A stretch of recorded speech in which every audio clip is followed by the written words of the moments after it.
Here's my team this season so far.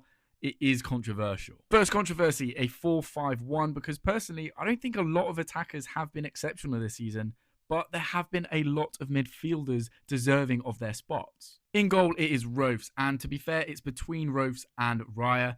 By the end of the season, Raya could definitely pip him if they break the clean sheet record and obviously the goals conceded record, which they definitely could.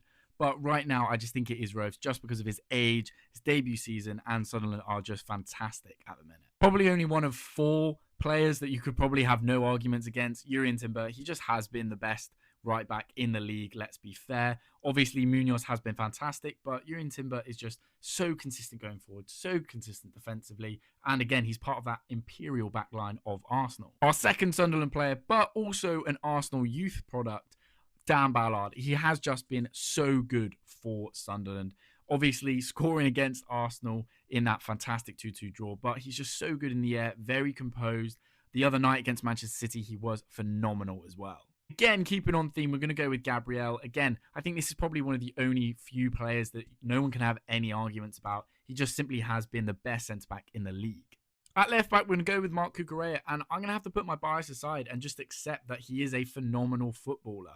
He is fantastic in the 1v1 defending. He often wins fouls in the final third. He's great in possession. He just does everything very, very well.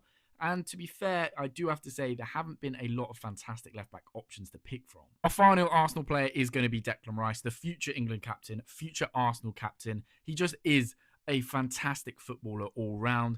His set-piece delivery has been a massive reason why Arsenal are in the position that they are in, but also just his composure on the ball, playing passes, dictating tempo, which is something that I've wanted from him for a while now. And his partnership with Zubimendi has just been fantastic, who, by the way, is unlucky to not make the cut. Ahead of him, we're going to go with the 2 Brunos. Now, Bruno Fernandes, I don't think anyone can have any doubts about. He just simply is hauling Manchester United once again to a fairly decent position in the league, constantly getting goals, constantly getting assists, just being the best player on the pitch for Manchester United week in, week out. Next to him, Bruno G. People probably aren't going to put him in because of Newcastle's kind of poor season, but they would be in a much worse position if they weren't having Bruno G as their captain and just sort of this mercurial presence, constantly ratting around, winning tackles, winning possession back, getting on the end of things, assists, chances, just everything. He is the epitome of a fantastic footballer and fantastic midfielder that you want in that engine room. And to be fair, 6 goals, 2 assists, it's not shabby from a deep line player. For the final controversy, I'm going to go with Dominic Szoboszlai because, simply put, he's the best player across 90 minutes in almost every game that he plays. Even when Liverpool were pretty poor